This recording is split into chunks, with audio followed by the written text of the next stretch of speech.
All right, what's happening? Y'all? Your boy Rico from RicoScores, and the Washington Commanders, as of right now, have the 4th overall pick. We're going to take a look at the odds to see what are our chances at the very least keeping that 4th overall pick. At worst, what are our chances of having the 3rd overall pick, and what are our chances of having the 2nd overall pick? And also, how can we get to that number 2 overall pick? Who do we need to root for to win games? Of course, non-Commanders teams. Which teams around the NFL are we watching their games and being like, please win so the Commanders can move up? We also got to talk about how the Commanders benefited a lot from, even though this was a bye week, so we couldn't win nor lose, but a lot of teams that we prefer to won this past weekend, so we got to talk about that as well. And yeah, man, we got to do a full dive into the picks that we currently have as of today before the Giants play later tonight and all of that type of stuff. But before we dive into all of that, make sure you stiff arm that like button, stiff arm the subscription button, and stiff arm the bell next to that subscription button so you get notification each and every time I release an informative and opinionated video just like this one. I'm back now. Took a couple of days off. Was super busy. Got a whole bunch of stuff done. So now we are ready to get it going. Again, at least a video a day. Honestly, may do 2 videos a day because we got to talk about some other crazy stuff that went down this morning. So be on the lookout for so many videos, man. So much content. Stay tuned. And I'm not going to make this intro too long. Without further ado, man, let's go and get to it. Let's get it. He's our quarterback for the 5-10 years, and I truly believe that.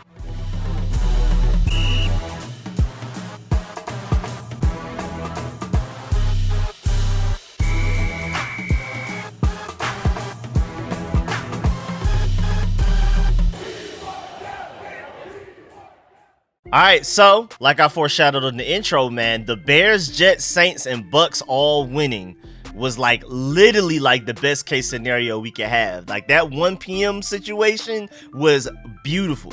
As a Commanders fan that wants us to have a higher pick in the draft, that was as good as it could basically get right there, man. We need the Bears, the Jets, Saints, and Bucks to keep winning as much as they can.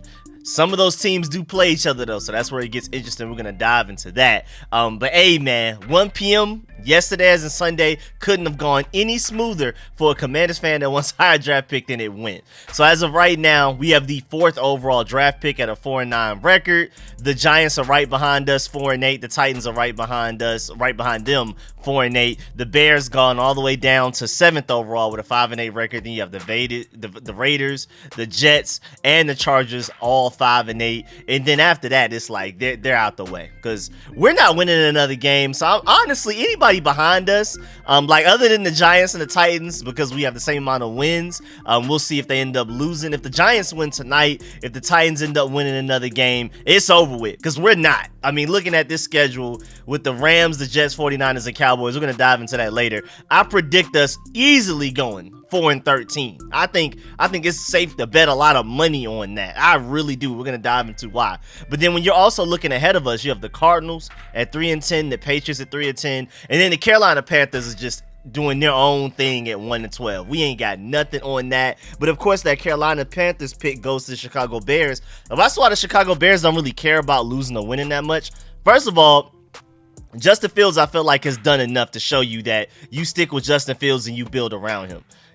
Whatever top picks you have, including probably number 1 overall pick, maybe you trade back a little bit and get even more 1st round picks. But if I'm the Bears, me personally, Justin Fields has shown me enough to where we can win. I mean, the way that they just beat the Detroit Lions, and a lot of people still feel like they're devoid of a great roster. Like, they still need offensive linemen. They still need a true playmaker outside of DJ Moore. Imagine what Justin Fields can do, how he just beat the Lions the way he just did, convincingly too. That game wasn't even that close, and the Lions are supposed to be one of the better teams in the NFC.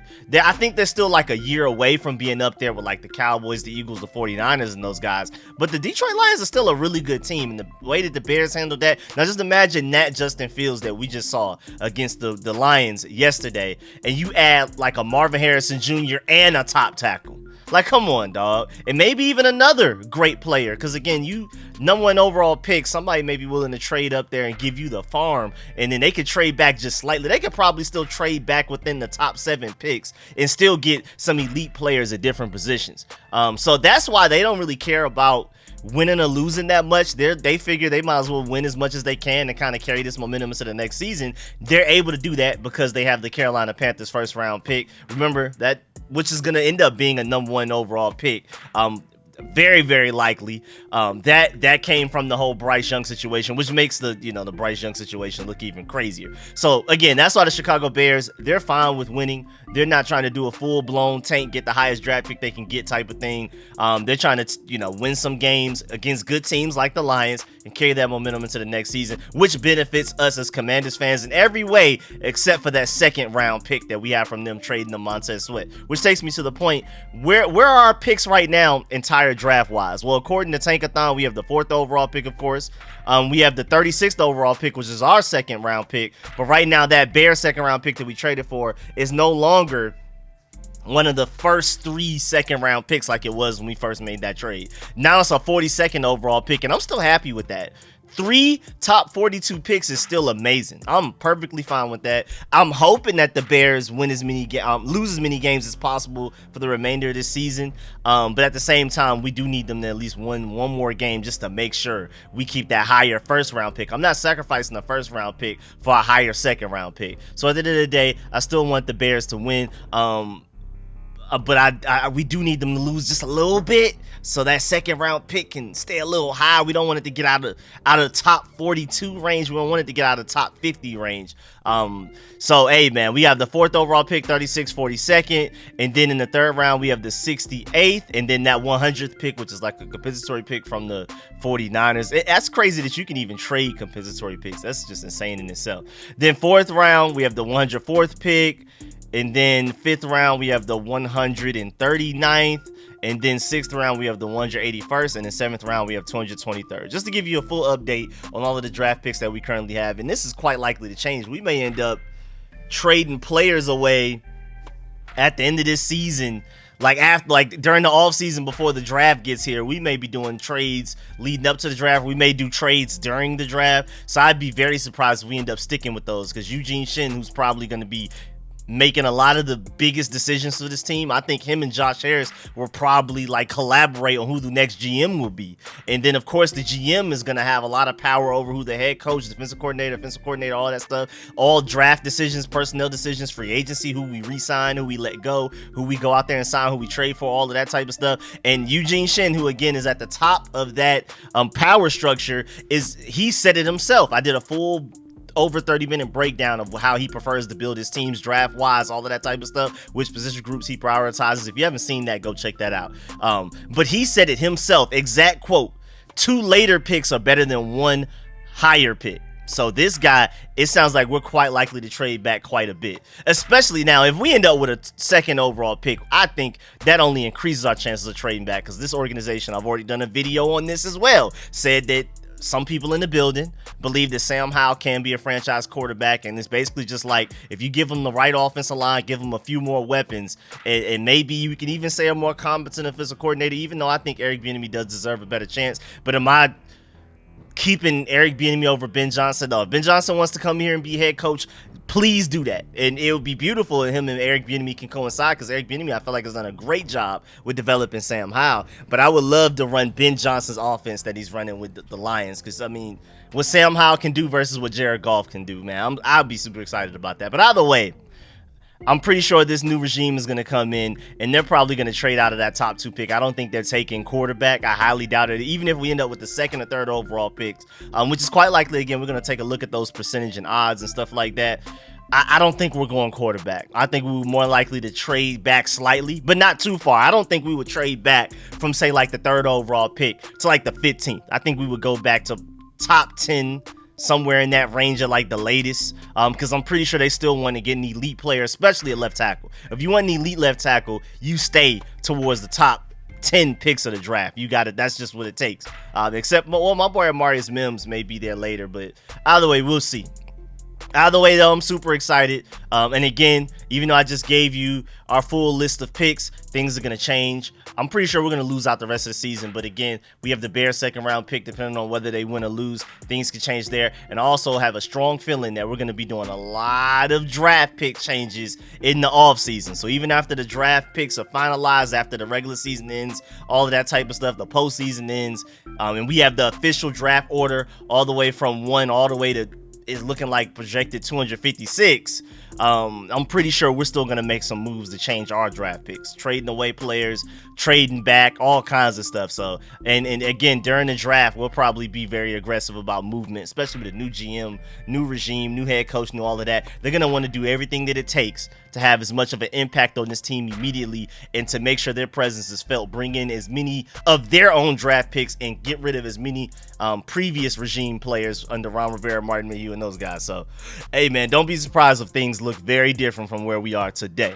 But also, it kind of does suck. I mean, hindsight, it's not good to look into the past and have regret. But it is crazy, though, because if we lost to the Patriots, we will have the 3rd overall pick already today. Regardless of what happens in the future or what could have happened, if we would have just lost to the Patriots that one time, then we would have had the 3rd overall pick right now, with an even higher chance of potentially having a 2nd round pick and even having a chance at the number 1 overall pick, which I can't see the Panthers beating anybody. So that number 1 overall pick to the Bears is solidified, in my opinion. I would put money on that. Also, before we dive into this video any deeper, I'm assuming that we are finally to the point where our fan base as a whole sees no point in winning any more games. I think we're already to that point where winning is just stupid almost at this point, you could even say. I've been trying to warn y'all too. I've been trying to warn y'all for years. Just think about it this way. We were a couple of picks away from getting guys that we really wanted in these past few drafts. Not only in the 1st round, 2nd round, 3rd round, wherever you want to look. Like most notably, Brian Branch taking 2 picks before our pick. The Lions traded up right in front of us to get him. And then we ended up taking Quan Martin because of it. But it was pretty clear, according to a lot of different sources and all the videos we've seen about the draft process with Martin Mayhew, Ron Rivera, they preferred Brian Branch. He goes 2 picks before you, and then we end up taking Quan Martin because they really felt like they needed that type of position, that Buffalo nickel, that star position, that versatile chess piece that could play safety, corner, all that type of stuff. That Cameron Curl-ish type of guy. They felt like Brian Branch was probably the better between the two, but they really wanted that position so bad that even though Brian Branch was gone, they were willing to take Quan Martin in the 2nd. I still believe in Quan Martin. I think he ended up being a good player for us, but those are examples of how that when you win that extra stupid game for no reason and it pushes you back a couple of picks, it really hurts you in the long run. I'm telling y'all, because a lot of people, first of all, just don't understand how much damage one extra win can do to your draft stock. And even more people don't even realize that it affects you even beyond just the 1st round. A lot of people think about it like, oh yeah, we go from the 4th overall pick to say the 5th.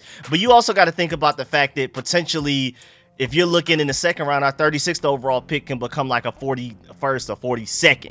And then that can be the difference in us getting Brian Branch or Quan Martin. That can be the difference. I mean, there were so many reports. Even Martin Mayhew said it himself that they wanted to be more aggressive in the draft, and they were looking at several interior offensive linemen, especially center specifically, which has been a big problem for us this season. They wanted to trade up and get one of the more elite centers in the draft, but they were just so far back in the 2nd round that the range that they would have had to trade it up in the 2nd round, earlier in the 2nd round to get them, it just nobody was willing to take that trade. But if we had a higher draft pick in the 2nd round, not only just the 1st round, the 2nd round, maybe we end up with that guy. So again, man, these wins, man, I'm trying to warn y'all. I've been trying to warn y'all for years.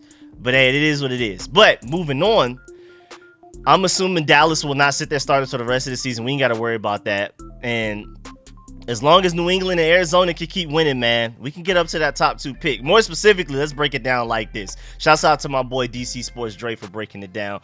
He said, first of all, the reason why it looks like the Commanders are not going to win another game this season, like I already talked about earlier, the Rams are hitting a really good stride right now. The Rams look really good. My Georgia Bulldog, Matthew Stafford, is balling, and that team is just better, period, than what people expected. After they sold out for that Super Bowl, and then they came back the next year and were bad and stuff, I definitely, me personally, did not expect the Rams to be this good this season. I really didn't see it. Of course, a lot of people didn't expect that Puka kid at receiver to be that good, but even just beyond him, they're just playing really good football top to bottom. They are a good team, a good playoff team right now.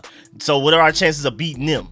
And again, shouts out my boy DC Sports Dre brought up a great point. Not only are the Rams a good team, but they're hitting a good stride right now. Like, they're getting better and better. Seems like they're starting to gel even better. And then Shouts out to my boy Dre, because he also brought up the point that the Jets look like they actually had an offense this past weekend. Like, the Jets have offense. The only way that we could have potentially have beat the Jets on December 24th, the day before Christmas Eve, is if they continue to not be able to have an offense. But the way that they just beat the Texans and made CJ Stroud look like a rookie, even before he didn't get hurt until the fourth quarter. So let's not act like CJ Stroud, people are going to see he got hurt and be like, oh, that's the only reason the Jets won. No, the Jets were dominating that game both defensively and even kind of offensively pretty much that entire game. We knew weeks ago that the Jets defense was serious, but now they look like they have somewhat of an offense. It's scary. Then of course the 49ers are going to dominate us, fighting for a better playoff seeding. And then and also, you know, they got to make sure they put their foots on the neck of that division, because the Seahawks are trying to do what they can to win as many games as they can to get into the playoffs there.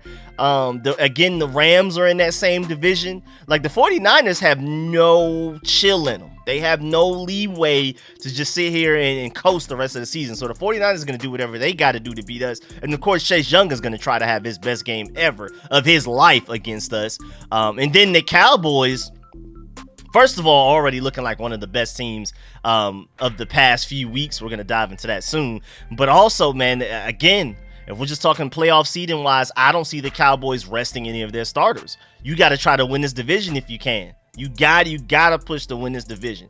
Got to, man, against the Eagles, or even just better playoff seeding. Even if somehow by the end of all of this, over the course of the last 4 weeks of football, which it hurts my stomach, it hurts my heart and my soul to say that we're down to the last 4 weeks of NFL regular season football, because we're just so ready all off season. We're in March, April, May, June, July, just praying time will go by quicker so we can get to some football. And now we're already down to the last 4 weeks of the regular season. That hurts. But either way, who knows what goes down. The Eagles may end up still winning the division somehow, and the Cowboys need to do whatever they can to get as many wins as they can to get a higher playoff seeding regardless. So I don't see them in a scenario like last year where we beat them. Even though we beat them before they rested their starters, I just don't believe they came in with the best game plan to beat us. They were kind of just chilling. Let's see if we can get another win. If not, we'll just rest our starters if the game gets out of hand. That's pretty much what they did. But I think this time around, they're going to do whatever it takes to win that game. And if the game gets to a certain point where they're up a certain amount of points on us, then maybe they'll rest their starters at a certain point to get them ready for the playoffs. But I don't see the Cowboys coasting in that final game of the season. And anyway, I mean, what chance do we have to beat them guys anyway? The way we just lost to them on Thanksgiving, I mean, what are our chances of doing a better job than that this time around? So yeah, I definitely see us going 0-4 to finish the season after the bye week. Rams, Jets, 49ers, Cowboys, I don't see us winning any of those games. So we got to start focusing on who the other teams are that we need to be rooting to win games so that they can move out of our way for one of those top draft picks. Well, first of all, shouts out to Seth Walder for a lot of these stats and odds. Chance to earn top 3 pick in the 2024 NFL draft according to ESPN Analytics. We have a 31% chance to earn a top 3 pick. Again, we have the 4th pick right now. So those are pretty high odds. Ahead of us are the Giants 33%, Cardinals 53%, Patriots 62%, and then the Bears via the Panthers 99%. So the Bears are pretty much guaranteed a top 3 pick because of that Panthers. And I think they got the number 1 pick almost on lock at this point. Top 2 overall pick. The 2nd overall pick in the draft odds, we have 12%. With the Giants actually slightly behind us with 12%. The Cardinals are 30% ahead of us. Patriots 41%, and then the Bears via the Panthers are 98% again. And then when it comes to earning the number 1 overall pick, we're mathematically already out of range of that. I mean, of course, the Bears via the Panthers 95%. Then you have the Patriots 3% and the Cardinals 2%. So we're pretty much out of that realm. But there is a decent scenario. 12% is pretty high. A decent scenario to where we could end up with the 2nd overall pick. That's possible. So, I mean, regardless, we need to root for the Giants to win tonight. We need to root for them to beat the Packers at all costs. We need that. But also, just looking forward throughout the rest of the regular season, we need the Cardinals to beat the Bears on week 16 if we're trying to get the number 2 overall pick. We need the Bears to beat the Falcons week 17. That's quite possible. I think the Cardinals could possibly even beat the Bears. And then we need the Pats to beat the Jets. I think between the 3 and that's week 18. I think between those 3 games, I think the Pats beating the Jets is the most difficult one, but I think the Cardinals over the Bears, week 16, possible. Bears over Falcons, week 17, possible. Pats over Jets, week 18, not impossible, but I don't know, man. Patriots are weird, man. Unless Bailey Zapp goes out there and balls out, I'm rooting for it. I hope it happens. We'll see, man. We'll see. But again, I don't see us beating the Rams, Jets, 49ers, or Cowboys. So at this point, we're just looking at other teams to see what y'all are gonna do. Because I just don't see it. If you couldn't beat the Giants twice when we really wanted to win, if we couldn't beat the Bears, the way we lost to them at home was just ridiculous. The way we folded against the Seattle Seahawks in the clutch, the way we struggled with the Falcons with Desmond Ridder literally giving us the game with 3 ridiculous interceptions, and then the way we got embarrassed by the Cowboys and Dolphins, I don't see it, man. The Jets are by far the least difficult team we play on the remainder of our schedule, but again, the way they just did the Houston Texans with CJ Stroud and those guys looking like a potential playoff team, I don't think we have much of a chance against them either. So I'm not really worried about us winning another game. I ain't gonna lie. I'm still gonna be live streaming during these games because, of course, my main thing right now is higher draft pick, but also player evaluation and development. I mean, again, I expect us to go out there and lose, but I don't want us to go out there with the purpose of losing. I want to see Quan Martin play better. If Emmanuel Forbes is healthy enough, I want to see him go out there, develop, and get better. Most importantly, I want to see Sam Howell develop and get better. Brian Robinson's a little banged up, but if he plays, develop, and keep getting better. I've already presented to y'all in a different video that, according to advanced statistics, Brian Robinson is literally a top 7, top 5 running back in the NFL. I want to see him continue to build on that. I want to see guys like even unrestricted free agent guys that are basically auditioning for the next regime right now. Eugene Shin is already in the building. Josh Harris is already in the building. The next GM, head coach, defensive coordinator, maybe offensive coordinator, may not be in the building yet. But hey, man, you go out there and put out some good tape. Guys like Curtis Samuel, Kendall Fuller, Antonio Gibson, all of these guys, a lot of these edge rushers, Casey Hill, James Smith-Williams. I want to see how they look finishing this season to see whether the next regime will want to keep those guys to re-sign them long term and things like that. So it's a lot of things I'm watching for beyond just winning or losing games. You know what I'm saying? There's a lot of things to watch for. Again, my number one right now is Sam Howell's development and also going out there and proving to the next regime that, yeah, you're probably going to end up with a top 3 pick in this NFL draft, which sounds amazing. That's music to my ears as Rico of Street Scores. Y'all know I'm the draft GOAT. Y'all know I love doing team building stuff, free agency draft. That's where I live. I've been watching college tape, all 22 stuff for the past couple of weeks, having the time of my life.